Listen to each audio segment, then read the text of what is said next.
favorite Ezatifa va pouvoir tenir son rang? La réponse dans quelques instants. On voit que Vento Petral est décidé à partir vite. Il va d'ailleurs prendre le meilleur départ et tout de suite s'installer en tête. Divine Magie et Jean-Bernard Maté viennent maintenant encore plus vite prendre le meilleur. Classic Chrono a pris un bon départ. Corleone vient maintenant en 4ème position. Quant à la favorite Ezatifa, après avoir quelque peu assuré ses premiers mètres, elle s'est bien équilibrée. Elle est désormais 5ème. Oui, N-Corstar a hypothéqué une partie de ses chances au départ en se montrant hésitant. Il ferme la marche devant Divine Magie comme il fallait s'y attendre avec Jean-Bernard Maté qui adore animer les compétitions et qu'il participe est en tête avec Classic Chrono qui est en 2ème position. Vento Petral est 3ème et Ezatifa se rapproche au centre avec Corleone qui est en dehors. David of Money et N-Corstar sont en retrait. Oui, Ezatifa qui n'a pas eu un instant pas toutes ses aises avec Corleone à son extérieur. Elle est pour l'instant dans le dos de Classic Chrono. C'est toujours Divine Magie qui mène. Vento Petral de son sillage. Corleone est toujours coincé en 3ème épaisseur. Et après sa faute initiale, N-Corstar a maintenant recollé au peloton qui s'est regroupé.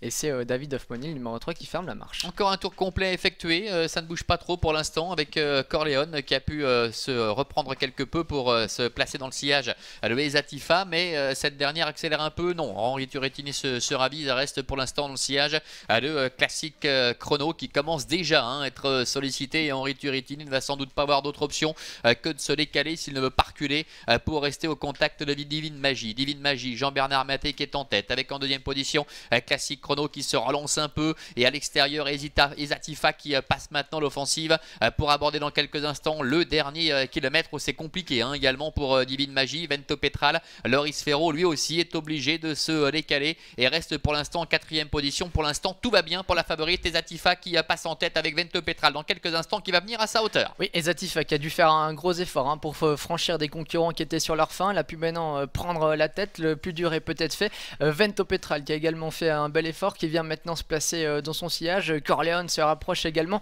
Les 3 favoris sont là, Ezatifa, Vento Petral et Corleone qui occupent les 3 premières places. Attention à N-Corstar qui vient maintenant en 4ème position, qui déborde Classic Chrono. Et ces 4 là qui abordent le tournant final et qui vont maintenant s'expliquer pour la victoire. Avec Ezatifa qui est en tête, Vento Petral dans son sillage, Corleone en cheval dur qui est 3ème, N-Corstar qui s'est bien rapproché, qui est passé 4ème. Des autres il n'en est plus question, peut-être David of Money qui peut venir accrocher un petit quelque chose. Henri Turrettini avec Ezatifa. Henri Turrettini qui lui demande d'accélérer maintenant pour essayer de contrer l'attaque de Corleone. Il faut être vigilant avec Ezatifa. Vento Petral qui essaie de s'infiltrer en dedans mais qui n'a pas le passage. N-Corstar est 4ème à environ 150 mètres du poteau avec Ezatifa qui semble contrôler. Vento Petral qui se lance dans la bataille néanmoins avec Corleone qui est 3ème attaqué par N-Corstar à environ 100 mètres du poteau. Ezatifa, Vento Petral, Ezatifa. Vento Petral qui passe en tête maintenant et qui va l'emporter. Vento Petral avec Loris Ferro. Ezatifa la favorite termine 2ème. N-Corstar est 3ème, la 4ème place pour le numéro 7 Corleone. La victoire de Vento Petral tout à la fin